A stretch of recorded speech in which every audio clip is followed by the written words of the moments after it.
গোপন খবরের ভিত্তিতে লঙ্কামুড়া থেকে একজন ব্যক্তি সহ 22 কেজি গাঁজা উদ্ধার করতে সক্ষম হয় পশ্চিম থানার পুলিশ, যার বাজার মূল্য 4 লক্ষ টাকা হবে বলে জানা যায়।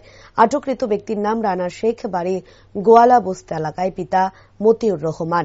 এই বিষয়ে বিস্তারিত জানাতে গিয়ে এসডিপিও দেবপ্রসাদ রায় বলেন, গোপন খবরের ভিত্তিতে দুটি থানার পুলিশের একটি প্রতিনিধি দল বৃহস্পতিবার দুপুরে একটি বাইক সহ রানা শেখ নামের এক যুবককে আটক করতে সক্ষম হয়। আটককৃত ব্যক্তির কাছ থেকে দুটি মোবাইল সহ 22 কেজি গাঁজা উদ্ধার করা হয়। আটককৃত ব্যক্তিকে শুক্রবার কোর্টে প্রেরণ করা হবে বলে জানান তিনি।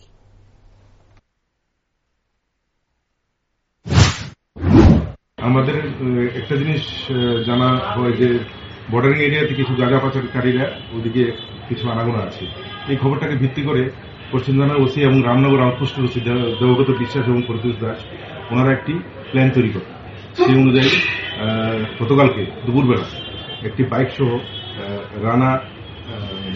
রানা শেখ নামে একটি যুবককে আটক করা হয়। তার কাছে 22 কেজি গাঁজা পাওয়া যায় এবং দুটো মোবাইল উদ্ধার করা হয়। তবে এই রেডে বর্ডারিং বিএসএফ সর্বতভাবে আমাদেরকে সহযোগিতা করেছে। কত টাকার মাল ধরা হয়েছে? নট লেস দেন 3-4 লাখ তো হবে।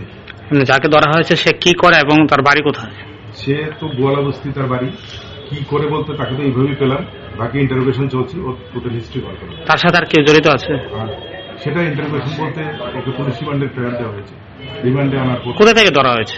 ওকে ধরা হয়েছে শর্মালুঙ্গা, অ্যাকচুয়ালি লঙ্কামুড়া, যেটা শর্মালুঙ্গা, যে জায়গাটাকে শর্মালুঙ্গা বলা হয়, ওইখানে।